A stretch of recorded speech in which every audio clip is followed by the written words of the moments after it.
Sir ನಮಸ್ಕಾರ. ನಮಸ್ಕಾರ sir. ನಿಮ್ಮ ಹೆಸರು ಸರ್? ನನ್ನ ಹೆಸರು ವಿಜಯ್ ಕೊಲೆಕಾರ್ ಅಂತೇಳಿ. ಓಕೆ. ಊರ ಹೆಸರು ಹೇಳ್ತೀರಾ? ಊರ ಹೆಸರು ನಮ್ಮದು ಕೊಡಚವಾಡ ಅಂತೇಳಿ ಖಾನಾಪುರ ತಾಲೂಕಲ್ಲಿ. ಓಕೆ. ಬೆಳಗಾವಿ ಜಿಲ್ಲಾ. ಹಾ. ನೀವು ಹಾಕಿರೋಂತ ತಳಿ ಹೆಸರು ಹೇಳ್ಬಲ್ರಾ? ತಳಿ ಹೆಸರು ಬಂದ್ಬಿಟ್ಟು 531 ಅಂತೇಳಿ. ಕಂಪನಿ ಹೆಸರು? ಕಂಪನಿ ಹೆಸರು ಬಂದ್ಬಿಟ್ಟು ಸರ್ಪನ್ ಅಂತೇಳಿ. ಓಕೆ. ಈ ಹೆಂಗ್ ಅನ್ಸುತ್ತೆ ಸರ್ ನಿಮಗೆ ಈ ತಳಿ ನೋಡ್ತಾ ಈ ಇದ್ರೆ? ತಳಿ ನೋಡಿದ್ರೆ ಇದು ಬೆಟರ್ ಸರ್. ಅಂದ್ರೆ ತುಂಬಾ ಚೆನ್ನಾಗಿದೆ ಸರ್. ಇದು ಈ ತರ Okay. ಕಾಯ ಆಗುತ್ತೆ. ಹಾ. ತುಂಬಾ ಚೆನ್ನಾಗಿದೆ ಸರ್. ಚೆನ್ನಾಗಿದೆನಾ? ಆಮೇಲೆ ನಿಮಗೆ ಈ ತಳಿಯಲ್ಲಿ ಪೆಸ್ಟ್ ಕಂಟ್ರೋಲ್ ಹೆಂಗಿದೆ? ಅಂದ್ರೆ ಇದು ಮೇಂಟೆನೆನ್ಸ್ ಅಂದ್ರೆ ಕಡಿಮೆ ಇದೆ. ಹಾ. ಈ ಮತ್ತೆ ಬೆಳೆನೂ ಚೆನ್ನಾಗಿ ಬರ್ತಾ ಇದೆ ಸರ್. ಓಕೆ. ಆಮೇಲೆ ಇದು ಎಷ್ಟು ದಿನದ ಬೆಳೆ ಇದು? ಇದು 55 ದಿನದ ಸರ್. 55 ದಿನದ ಬೆಳೆ. 55 ದಿನದ ಬೆಳೆ ಸರ್. ಓಕೆ. ಫ್ರೂಟ್ ಸೆಟ್ಟಿಂಗ್ ನೋಡ್ತಾ ಇದೀರಾ? ಫ್ಲವರ್ ಸೆಟ್ಟಿಂಗ್ ನೋಡ್ತಾ ಇದೀರಾ? ನಿಮಗೆ ಹೆಂಗ್ ಅನಿಸ್ತಾ ಇದೆ? ಇದು ಚೆನ್ನಾಗಿದೆ ಸರ್. ಹೂ ಇದೆ, ಆಮೇಲೆ ಮಿಡಿ ಇದೆ. ಓಕೆ. ಅದು ಬಿಟ್ರೆ ಎಲ್ಲ ಚೆನ್ನಾಗಿದೆ. ಮುದುರ್ ರೋಗ ಏನಾದ್ರೂ ಇದೆನಾ? ಮುದುರ್ ರೋಗ ಮೊದ್ಲಿಂದಾನು ಇಲ್ಲ, ಇವಾಗೂ ಇಲ್ಲ ಸರ್. ಇದು ಇಲ್ಲ, ಇವಾಗಿಂದಾನು ಇಲ್ಲ. ಅದ್ರ ಪ್ರಾಬ್ಲಮ್ ಇಲ್ಲ ಅಂದ್ರೆ ಪೆಸ್ಟ್ ಕಂಟ್ರೋಲ್ ಬಹಳ ಚೆನ್ನಾಗಿದೆ ಅಂತೀರಾ? ಚೆನ್ನಾಗಿದೆ. ಜೀರೋ ಮೇಂಟೆನೆನ್ಸ್ ಈ ಜೀರೋ ತರ. ಮೇಂಟೆನೆನ್ಸ್ ಅಂತೀರಾ? ನಾವು ಇದಕ್ ಬಂದ್ಬಿಟ್ಟು ಜೀವಾಮೃತ ಒಂದ್ ಹಾಕಿದ್ದೀವಿ. ಹಾ. ಅದ್ ಬಿಟ್ರೆ ಮಾದನ್ ಗೊಬ್ಬರ ಇದೆರಡು ಬಿಟ್ರೆ ಯಾವ್ದನ್ನು ಯೂಸ್ ಮಾಡಿಲ್ಲ ಸರ್ ನಾವು. ಓಕೆ.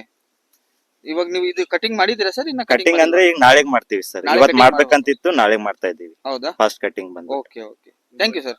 Welcome sir. ಇಳುವರಿ ಏನ್ ಬರ್ಬೋದು ಅಂತ ಅನ್ಸ್ತೈತೆ ನಿಮ್ಗೆ? ಇಳುವರಿ ಇದು ಎಲ್ಲಕ್ಕಿಂತ ಚೆನ್ನಾಗಿ ಬರ್ಬೋದಂತ ಇದೆ ಸರ್. ನೀವು ನೋಡ್ಬೋದು. ಇಲ್ಲಿ ಸ್ವಲ್ಪ ನಮಗೆ ಪ್ಲಾಟ್ ತೋರಿಸ್ತೀರಾ? ನಿಮಗೆ ನೋಡಿ ಸರ್. ಫ್ರೂಟ್ ಸೆಟ್ಟಿಂಗ್ ಹೆಂಗಿದೆ ಅಂತ ಹೇಳಿ.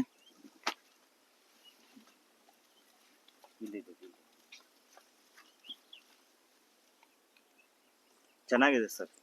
ಚೆನ್ನಾಗಿದೆ ಅನ್ಸುತ್ತಾ? ಓಕೆ. ಇಲ್ಲಿ ನೋಡ್ಬೋದು ಸರ್. ಇಲ್ಲಿದಾವ ಫ್ರೂಟ್ ಸೆಟ್ಟಿಂಗ್ ಮಾತ್ರ ಬಹಳ ಚೆನ್ನಾಗಿದೆ. ನಂಬರ್ 1 ಫ್ಲವರಿಂಗು ಚೆನ್ನಾಗಿದೆ. ನೀವು ಚೆನ್ನಾಗಿ ಮೇಂಟೈನ್ ಮಾಡಿದೀರಾ ಕೂಡ. ಇಲ್ಲಿ ನೋಡ್ರಿ. ಜಾಸ್ತಿ ಏನ್ ಖರ್ಚು ಬರಂಗಿಲ್ಲ ಸರ್. ಗಿಡ ಕೂಡ ಸ್ಟ್ರಾಂಗ್ ಇದೆ. ಸ್ಟ್ರಾಂಗ್ ಐತೆ. ಕೆಳಗಿಂದನೇ ಸ್ಟ್ರಾಂಗ್ ಬರುತ್ತೆ. ಫಂಗ್ ಹೊಡಿತತೆ.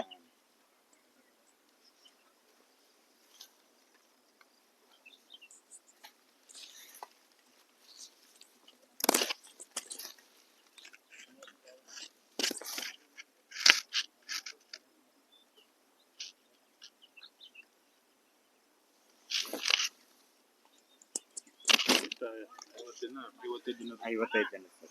55 ದಿನದ ಗಿಡ. Okay. Thank you sir. Welcome sir.